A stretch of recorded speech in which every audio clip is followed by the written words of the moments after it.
Hey guys, welcome to season 1, episode 7. This is, oh my God, season 1 is almost over. We have 8 episodes each season. It's crazy. This has just gone so fast and been so fun. Yeah. And today's episode, we had a conversation with Natalie Beavers, who is just like an all-star when it comes to epilepsy advocacy and an amazing human. Yeah. But the conversation we had with her was, how do you even describe this? Like, Well, I mean, she's just such a warm person, so it's easier to have this conversation with someone like her. You know, she really opened up to us about her depression with epilepsy and her experience with, trying to take her own life. And it's something a lot of us struggle with, and it's not something a lot of us talk about. And so she really kind of opened the door and let us all share our own experiences. And I'm excited for everyone to hear her story and how she turned something so dark into something so beautiful and strong in what she's doing with it today. Absolutely. Yeah. And like you said, I think it just is something that needs to get addressed more because I know I'm not the only person whose epilepsy and depression are best friends and love to hang out together, right? Yep. Mine do too. Yeah, right. They're thick as thieves. So we hope that you're able to connect or resonate if this is something you're looking for. We also encourage you to seek professional mental health care if that's something you're also struggling with. So we want you to stick around after this conversation with Natalie to listen to our epilepsy fave of the week. And we also want to thank our sponsors for believing in us, for putting this out there, for helping us make this happen.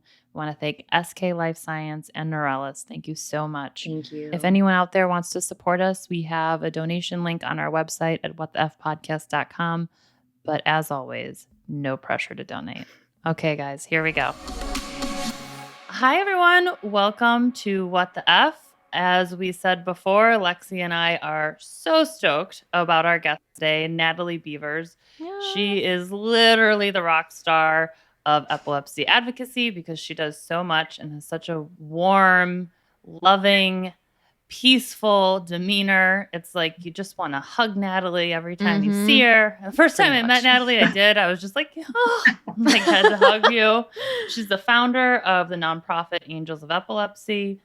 She's a finalist for the Social Health Awards for the Social Health Network. Congratulations, Natalie. That's amazing.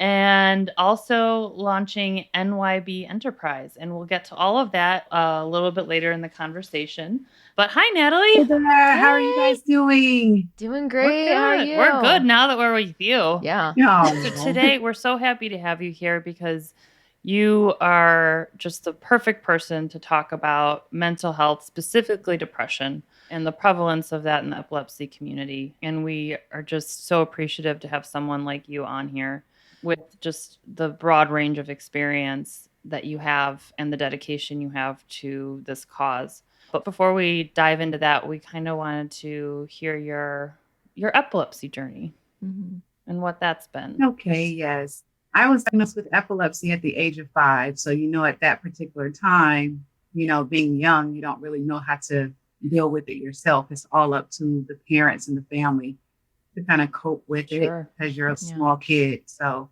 and also too, I'm 45 now, so I've been living with epilepsy for 40 years. So if you can imagine back in 1982, when I was diagnosed, there weren't many medications. There weren't many, information and resources, all kinds of things related to that.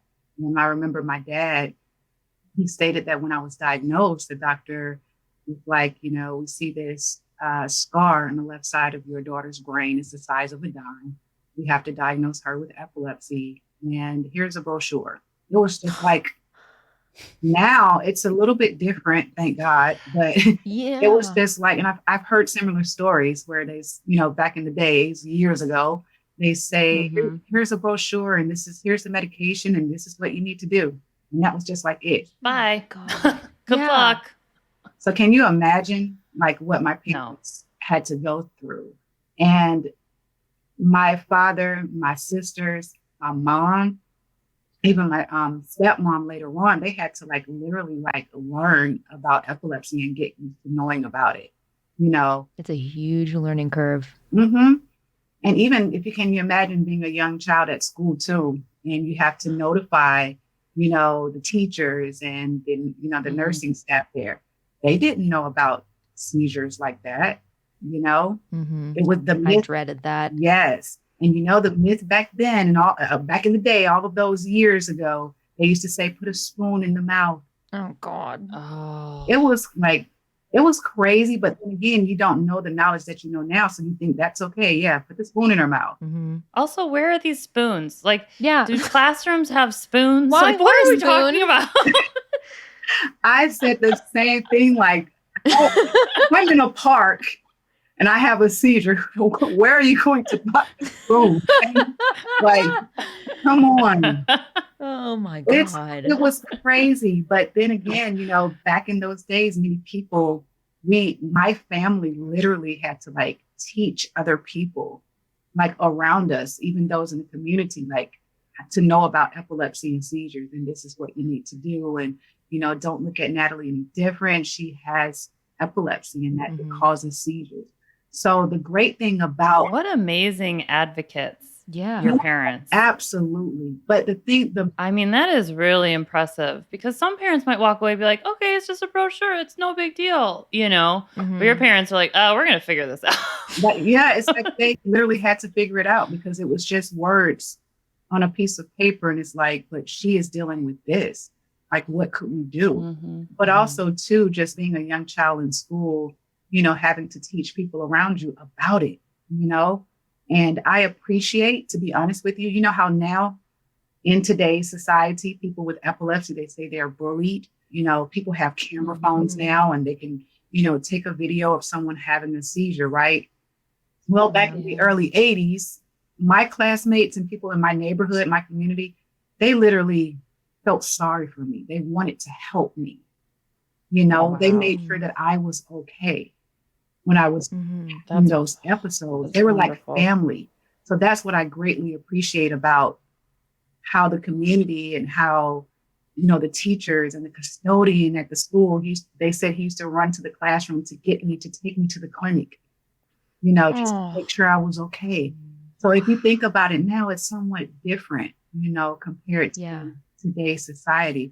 So that's why, again, advocacy and sharing your story is so important to kind of just let the younger generation that has epilepsy know that, hey, it's going to be okay. You're going to deal with some ups and downs, but it's going to be okay.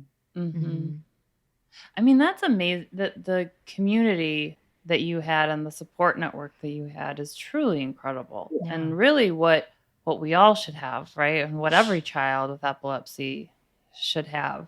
And I just am so amazed by that. And like, while I feel there's been, progress made as far as classrooms go, and no spoon in the mouth and things like that. But how much progress has been made in building that type of community for young people dealing with this? Absolutely. Wow. Absolutely. And that's another thing too that I advocate for is for many people in the school systems everywhere, every state should know about epilepsy and seizures and know what to do, and also have their classmates, to know about, hey, such and such has epilepsy, so they can have a seizure at any time, but we have to help he or she when this happens, to kind of let people know about it, Definitely. And we, and I've spoken with parents who don't want to tell anyone because they are afraid of the stigma that their children will get. And so they don't tell, like the soccer coach, or they don't tell the teachers, or they're worried that, and it's like, and I get it, but it's also, it's just so tough. I don't have the answer. I don't know, but like and again, it goes back to what you're saying. This is why advocacy is so important. Oh, yeah. I know for me, even 10 years ago, when I was diagnosed in high school, or 11 now, I was terrified to tell teachers and, classmates and everyone.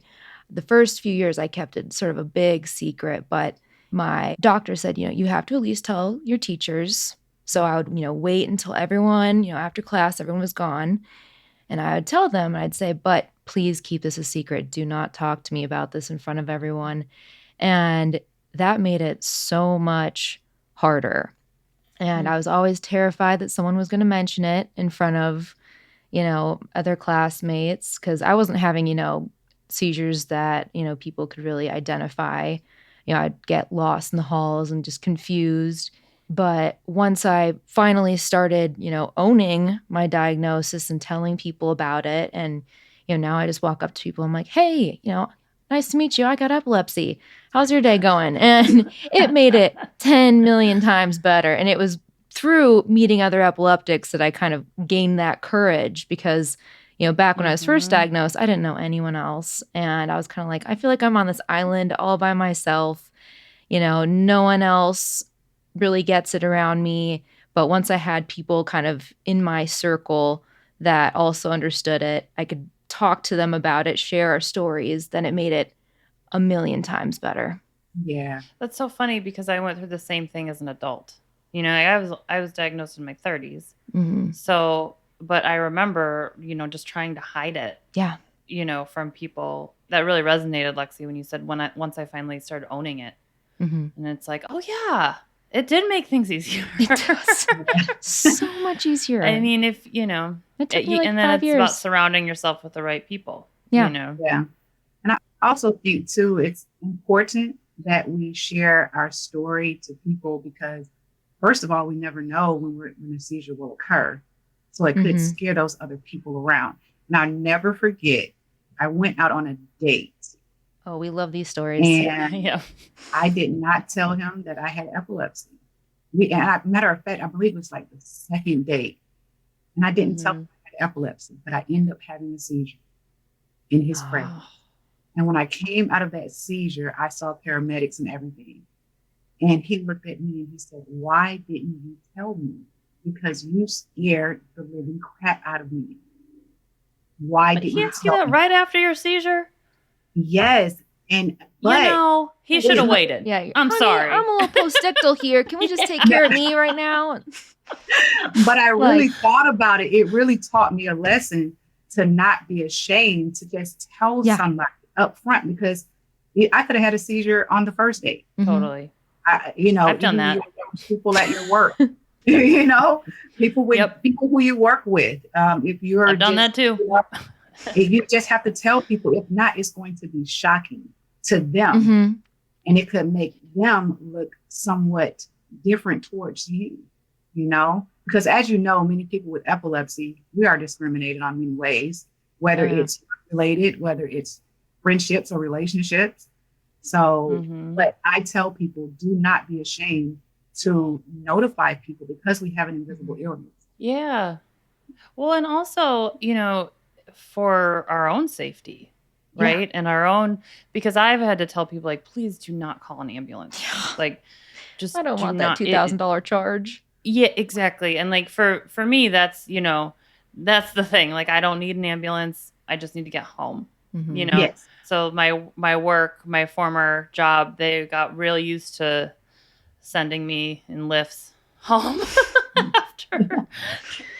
after seizures. And there was one coworker who was so sweet, would come in the lift with me, walk me up to my apartment, and make sure I was like laying down, and then would leave.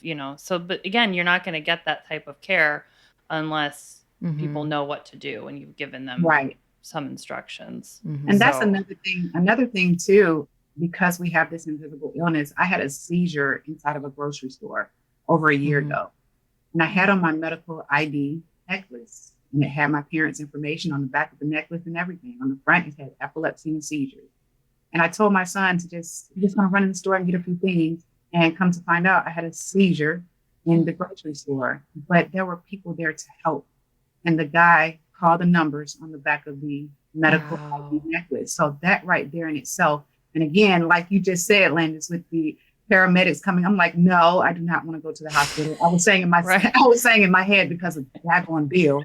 But I said, my son is here. He can take me home. I go to the hospital. I'm okay. But, I did have some injuries because of that, all that I had. But, again, I just tell people, don't even be ashamed to like wear a medical ID bracelet or necklace. And that's what our organization does anyway. We provide medical ID bracelets and necklaces for survivors, some people have told me that they've been arrested in public by a seizure because they feel as if that person is high on drugs or something. Yeah. And I just tell them it's I know okay. someone that happened to as well. Same. Yeah. So Yeah. having a medical ID, is very important because we have an invisible illness. We're so beautiful and handsome. You just never know when it's going to happen. Even if I look cute, I still have on my medical ID necklace, but it's just like a dog tag. But I'm like, I don't care. I still look cute. Yeah, exactly. Yeah, absolutely. It took me a while to wear those. I wear them traveling. And I was telling Landis actually literally just like a week or two ago, like, at first it was like, I'd kind of pull my sweater down over it. It was kind of embarrassing. And then I kind of got, excited. I'm like, oh, I get to put my bracelet on. I'm going traveling. Fun. And I just throw it on and go to the airport. And I just don't even care. Yeah. Yeah, definitely. Yeah. I've had a seizure on an airplane before. Oh, those are the worst. Thank God my mom was with me. And unfortunately, the flight attendant, she whispered in my mom's ear and she was like, I don't know about seizures. Can you tell me? And my mom said, please give her a towel because she's foaming at the mouth. My mom was like, I need to give you guys first aid, tips. Yeah. So I even think too, I would love to get a law passed with people who do public transit, like airplanes, the buses, trains, or anything like that they need to have their staff to go through the seizure first aid training and certification. Yes. 100%. Oh my gosh, that's crazy that you would just assume that that's something flight attendants would have training on. Or maybe, and it could be, there's so much training you get in the beginning of something. It could have been just like, smushed together. And then it's like, I don't remember. So when I do travel though, especially on an airplane, I do notify them. I say, I have a medical ID necklace on just to let you know I have seizures. And they say, okay, thank you for telling us. So that's badass. Very smart. I know Landis and I have talked about that kind of walk of shame when they say, does anyone need to board the plane before everyone else? And, there's been times, Landis, I know you've said that you've done it before, but I've never had the balls to be like, okay, I just had a seizure. If I walk up there, I'm going to look really healthy to everyone else, but I'm sitting there going, oh my God, I need to get on the plane. I need to find my seat. Am I at the right gate? Just totally lost and confused, but I know you've had the balls to walk up and get on the plane before everyone else. Yeah, you feel the judgmental eyes, though. You're like, 100%. But then, honestly, all of that shame, that self-induced shame goes away as soon as I am on the plane. And I was like, this was the right decision to make because now I'm not dealing with, sensory overload. And because there have been so many times I've gotten on planes after having a seizure. And so I'm in a post-ictal state and I've been wheeled to the gate and I'm sure everyone's like, what's she just trying to do? Cut the line? That's in my head. I don't know. People don't get care. Cutthroat at airports. Well, that's true too. So I'm just like, just blinders and let's pretend none of this is happening. And then as soon as I sit in my seat, I was like, okay, worth it. Yeah. Worth all the judgment, Yeah. So, okay. So aside from medical ID, jewelry, can you tell us what Angels of Epilepsy does and this beautiful foundation you've set up?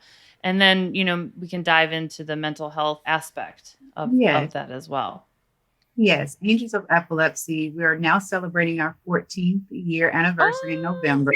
Congrats. Yes. Congratulations. Thank you so much. But I started the foundation right before my final brain surgery. I spent a lot of time in the hospital dealing with the brain monitoring and testing before my brain surgery.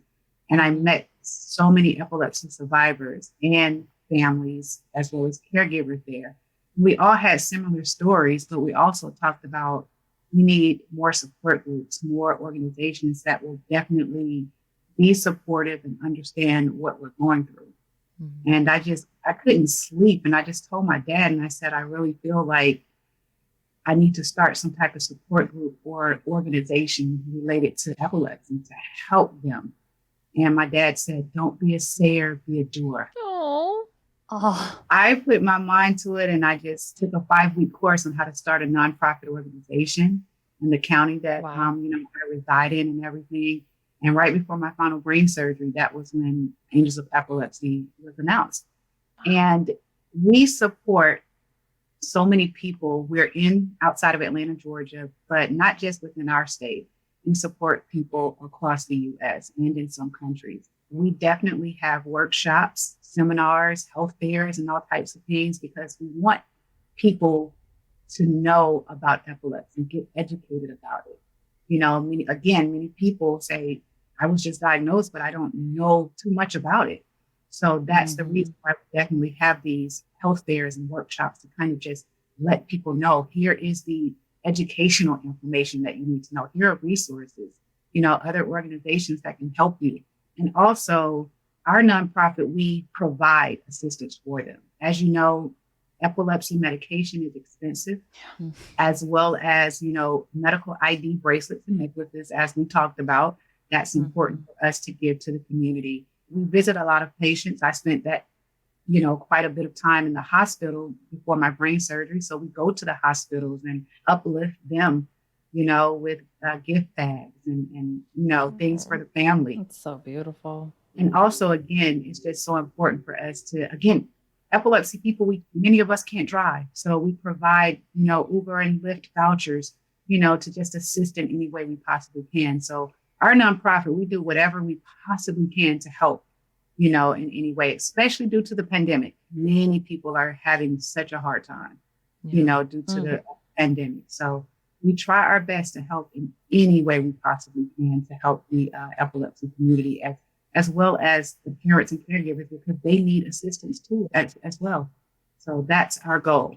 That's what it is. That's what Angels of Epilepsy do each and every day. That's so amazing. I mean, it's just like the title of your nonprofit is so appropriate. Oh yes, it truly is work of angels. I mean, I'm just thinking about my stays in the EMU, and if you guys had walked in with a gift bag, I probably would have just burst into tears. Right? Thinking, I wish you guys were there in my EMU. I know. Oh God. Yeah. And how do you see, as you work in this community, how do you see depression playing a role in our epilepsy community? But you are so active in it. I'm just curious as to like your perception.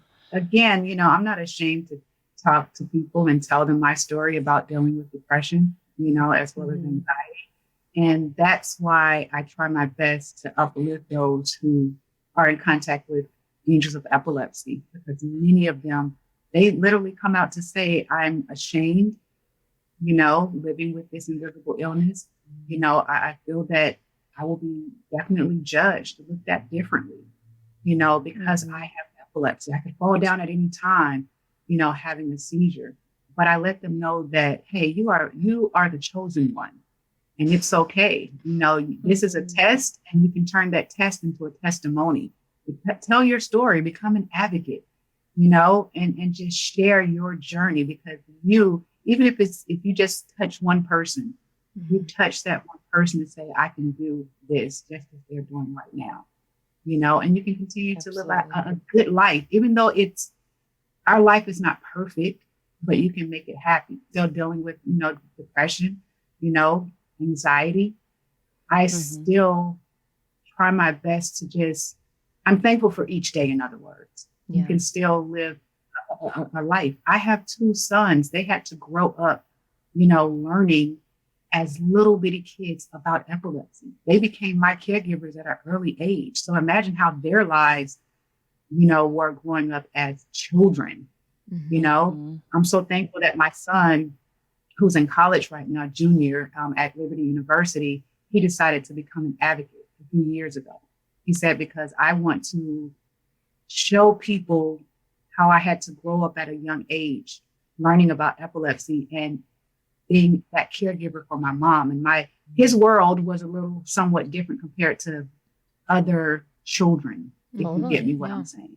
Absolutely, his mom couldn't make it to a lot of the basketball games or football games, when I wanted to, or he had to not go to this place because he had to take care of mom, and he's not afraid to just share that, even as a caregiver, it doesn't stop you. He's in college, he's a, football player, and he shares his story, So that's really amazing too, because there's, as you already touched on, there's just a lot of need for advocacy work, not only with epilepsy survivors, but epilepsy caretakers, like a support network. Yeah.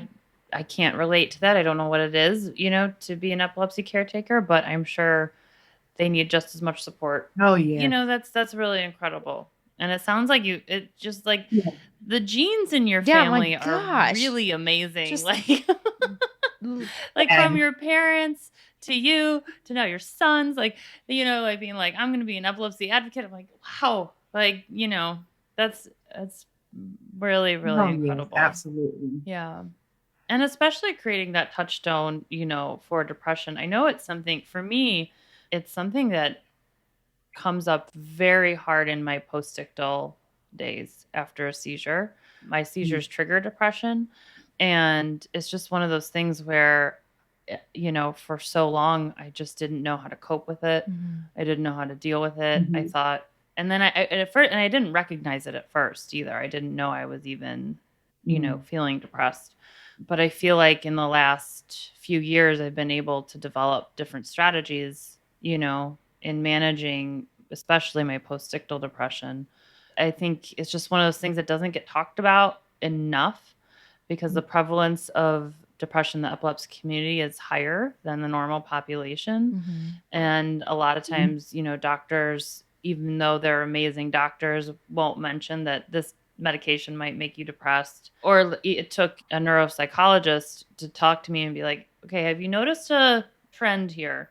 You have a seizure and then you get depressed for 4 days. And I was like, oh yeah, thank you for pointing that out. So, it took an outside person to point that out to me. So it feels like it's never going to end. And then sometimes I'll even, actually quite often, I will have suicide ideation because my brain is trying to come up with a solution. And it's like, here's a way to stop the pain. And then I'm like, no, suicide, no, go away. That's thank you for trying to problem solve. No. No, that is not.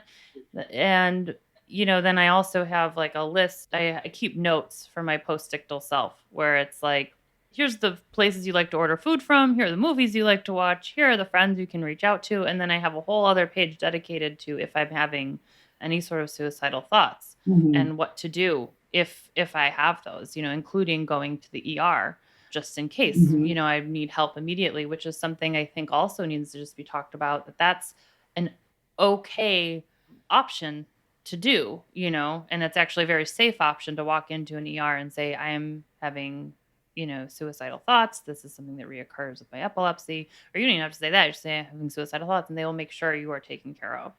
Right. But it's also not an easy thing to deal with. It's easy for me to talk about right now when I'm exactly. I'm not postictal. So I'm like, oh yeah, it's just this thing. But when you're in it, it's just like this sort of tunnel vision. It is, and definitely feels like it's never ending. Whether it's, I know we've all talked about, it's either side effects from your medication or just that feeling you get after having a seizure, or the whole encompassing, all the stuff you just can't do because of epilepsy. And then there's just normal life on top of that. So, we've got a million things going against us that are just trying to make us depressed. And so it is so hard to fight that stuff off. And I mean, there are times when, majority of the meds I've been on, probably at least 7 or 8 out of 10 have definitely made me depressed, and some way more than others. And it's hard to kind of find yourself on each medication almost. You kind of almost have to reevaluate every time and go, okay, here's how I feel on this one. All right, where's Lexi in this medication? Where'd she go? And you just kind of have to figure out, okay, can I withstand the side effects? Is it helping my seizures? I mean, it's not all rainbows and butterflies, even if you find a medication that works for you, which kind of sucks, or any kind of treatment. There's nothing perfect out there, but my family was always my rock as well. And if I did not have my parents, I mean, I would have gone down a totally different path, because whenever I'd have crappy days, I'd call them up and I'd say, hey, I need help. They'd come pick me up. I'd come stay at their house for a few days, and they'd say, okay, eat sleep and we're going to go sit on a bench and get you outside. Yeah. But, if I was doing that all alone, I do not know where I would be right now or if I would even be here, because there Yeah. were dark, dark times when, I definitely thought about killing myself. And, you kind of, Yeah. like you said, Landis, go down kind of tunnels and, you start to think, or at least I did, I would kind of come up with a list in my head of, okay, who would be affected if I was not here anymore? How would it change their lives? Yeah. And, Yeah. is this even a possibility, or would I truly wreck people's lives? And that's how I went down the list. And, I just kept kind of chugging along med after med, just because I was like, okay, if I try to kill myself, it's going to mess up other people's lives too. So that's what kept me going for sure. Something that I learned though years ago about mental health, suicide, that when I actually saw a psychologist, right? And the psychologist went back. She said, let's go back years ago, many years ago. I understand that you have epilepsy. My mother passed away on her birthday in 2006. And when my mom passed away, a year and a half later, I had a seizure while driving and then a tragic car accident. But I'm thinking that, okay, this is what's bothering me. She said, let's go back. Deal with the trauma. She said, how long have you had seizures? And I said, many years, since I was 5 years old. And she said, you've been taking seizure medication. Seizure medication deals with depression.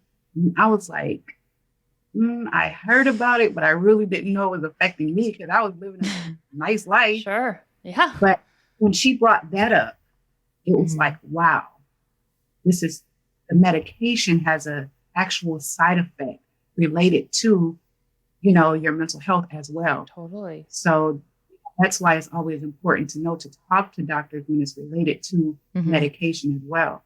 Again, I lost my mom.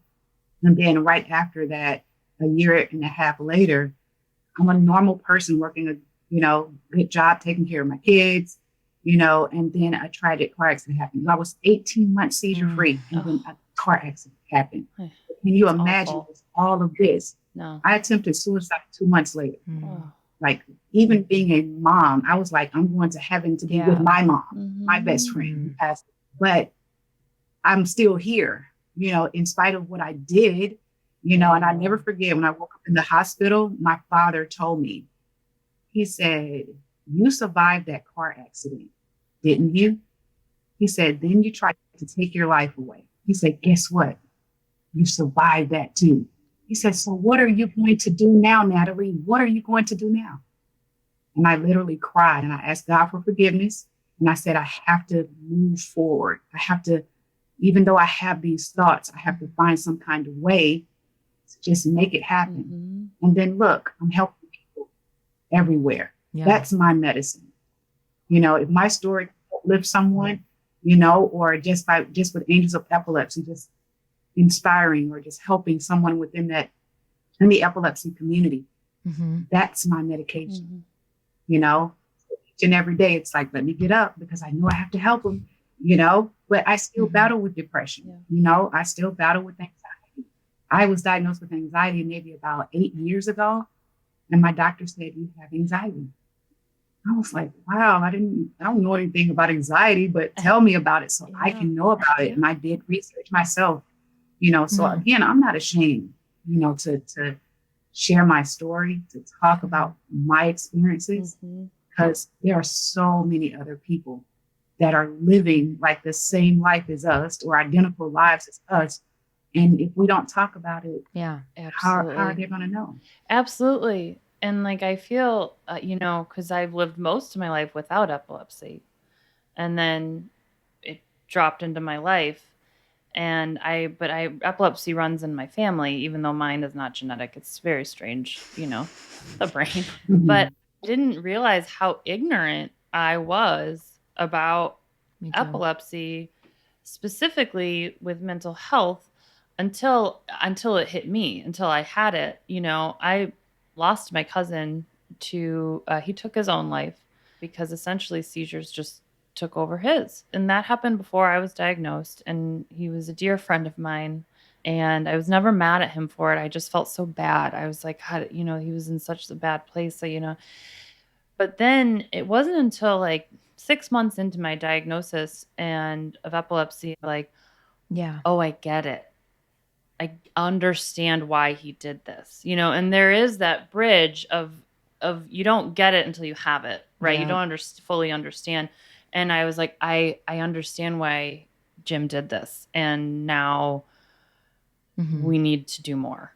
And it was kind of that same, I felt like he was kind of talking to me, Natalie, in the same way that your dad, was talking to you, kind of like, okay, so what are you going to do?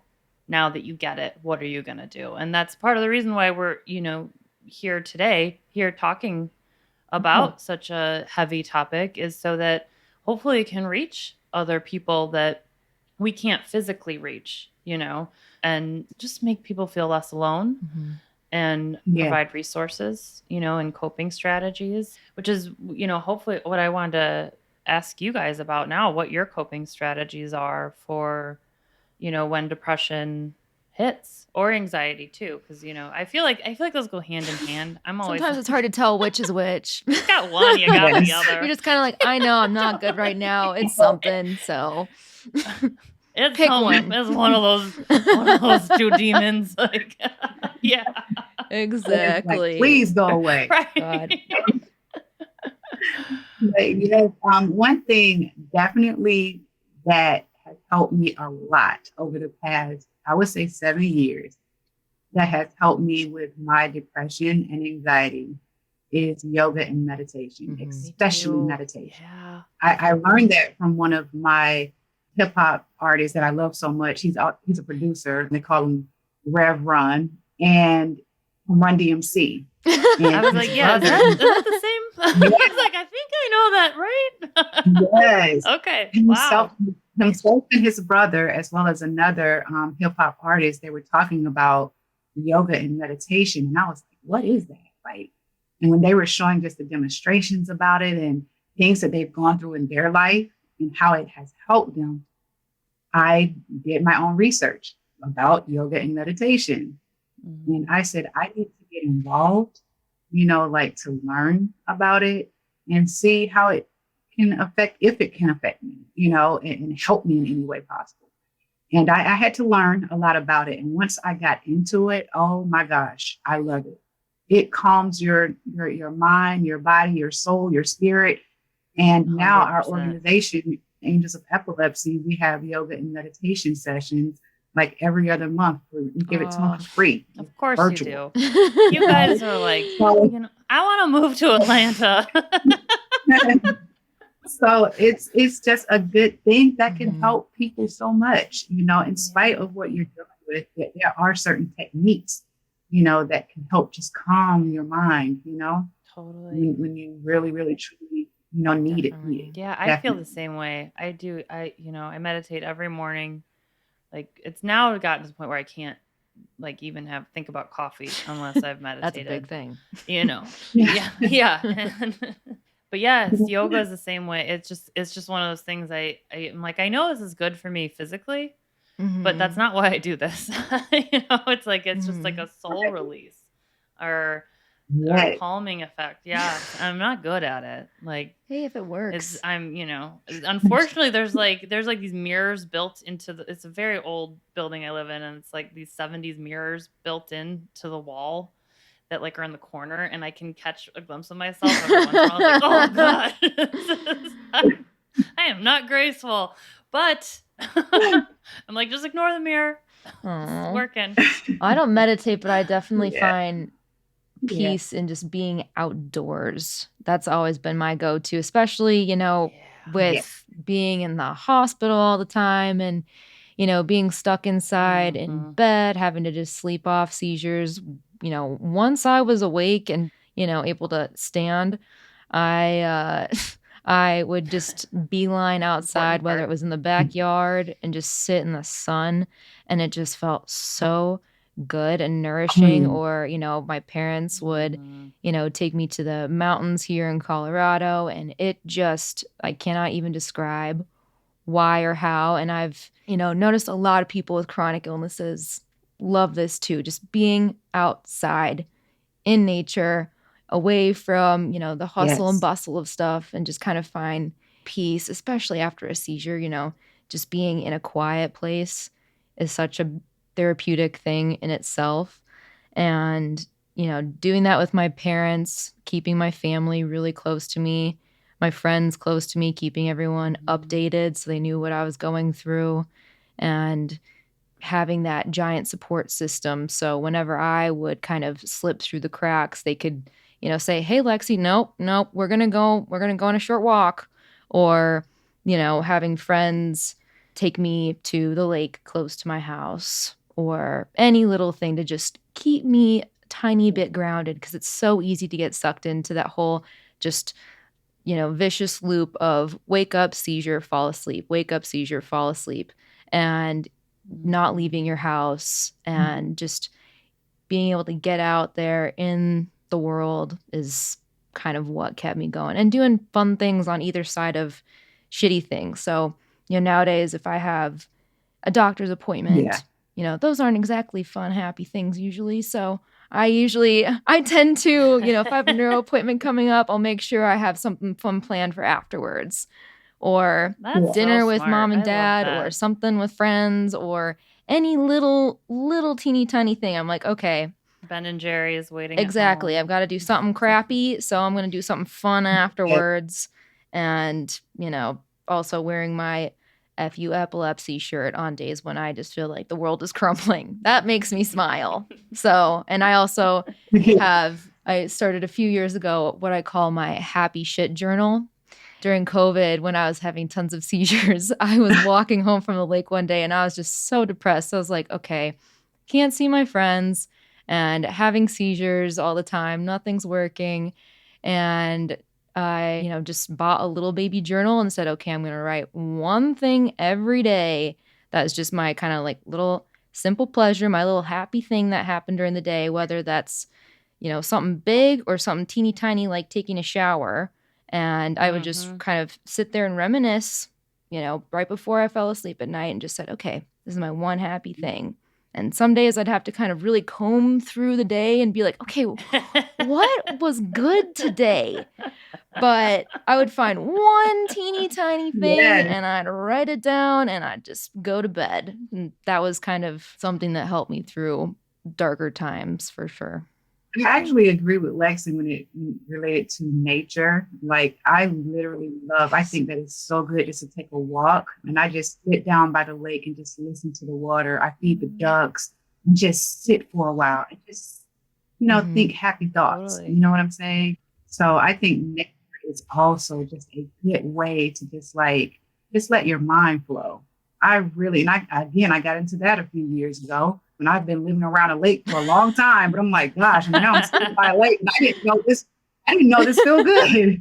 So I'm learning, but it is just so great just to sit and just hear the sound of the water. Oh yeah. The water is so healing. And I found too, there will be days I have to force myself to go outside. I'll be like, I promise you will feel better if you just get your ass out the door. Yes. And and I live in Chicago, so I live in a city, and there's not always a lot of quiet places, but there are headphones. And sitting in nature, because if you're on a busy street or you don't have access to, a yard or a park or whatever, and I'm lucky enough now, neighborhood I live in now, I do, but before it was like just literally just step outside and go sit on that bench and listen to some Nora Jones. Yep. And even that, and I'd be so pissed off, be like, oh, I gotta go outside. And then I'd get out and be like, oh, yeah, this is nice. This is a mood booster.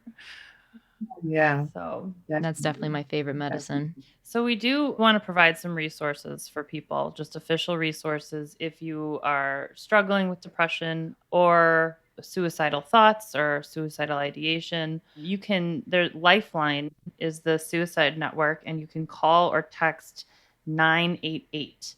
And there's a chat available on the website if you go to 988lifeline.org.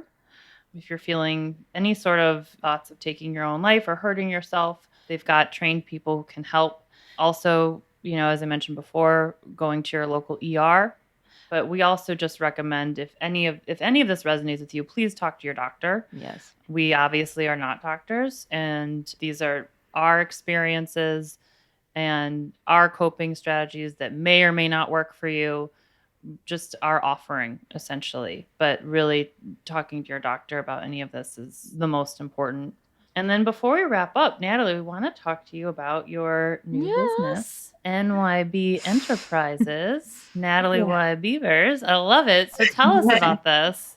Yes, I've decided to start NYB Enterprise LLC because, yes, I am an advocate in the epilepsy community, but I am a speaker, I'm a mentor and advocate on other platforms as well. I've had people to contact, our organization to say, we would like for you to speak. And I say, what would you like for Angels of Epilepsy to do? And they say, no, not Angels of Epilepsy. We would like for you to share your story, your journey.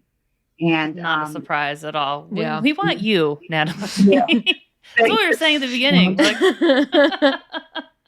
They said you have a remarkable story, and you know that you speak and you share and you mentor a lot of people. So we would love to have you. And that's what, I came up with a decision to say, hey, I need to have an LLC, to just share. It's not, yes, I will, talk about epilepsy, but I also have had struggles and have had, situations in my life, being a mother as well, just all types of avenues in my life. And you just put it on a platform and just go from there. So that's why I started NYB Enterprise. So definitely just traveling and just want to just share the story to encourage and empower so many people. That's the goal. My story, that's what I want to do. I'm sharing my story because I want to empower and definitely encourage people that in spite of, you can continue to live your life regardless. So. And you do. I mean, even your Instagram alone, I fangirl on that thing. If I'm having a rough day and I see your posts, I'm just like, oh, thank you. I mean, it's just always something beautiful and powerful and uplifting, and feels like I'm getting like a good Natalie hug through totally social media. And I'm just like, oh, that's what I needed. 100%. It's funny because we focused a lot on talking about depression, but so much of you, Natalie, feels like pure serotonin. Yeah. Like that's the vibe that you give. Really. And, we're just so appreciative. I've had a lot of people to tell me that. I have a lot of people to tell me that you deal with depression, but gosh, you sure don't act like it. It doesn't see it on your face, So definitely you have to keep going and just, just have the good vibes and the good spirit and just know that each day is a different day. You have to move forward. Absolutely. I love that. Each day is a different day. Mm-hmm. Yes. You have to move forward. Definitely. Oh, Natalie, thank you so much for being here. You. We are both fangirling. Yes. So. If you couldn't tell, it's so great to finally get to talk to you after seeing you a few months ago. And truly, you are just so fun and relaxing and peaceful and uplifting to be around. 100%. So are you guys too. I love being around you guys too. So you guys are you guys are an inspiration too, especially within the epilepsy community. So I appreciate you guys too. Thank you. Thank you. Thank you for having me. Okay, guys, our epilepsy fave of the week is Alyssa Kennedy Jones. She is a memoirist, blogger, and screenwriter living with epilepsy, and she is goddamn hilarious. She is a comedy writer, but also just has a really grounding presence to her writing, and I am just such a huge fan. She wrote the memoir about her life with epilepsy called Gotham Girl Interrupted. It's called My Misadventures in Motherhood, Love, and Epilepsy. Highly recommend it. Make sure you check out all of the work she's done. You can find her on our website under our faves at whatthefpodcast.com. As always, just a reminder, our epilepsy faves do not pay to be promoted. We just want to promote people with epilepsy. If that's you or someone you know, please reach out to us at our website at whatthefpodcast.com. And that's a wrap.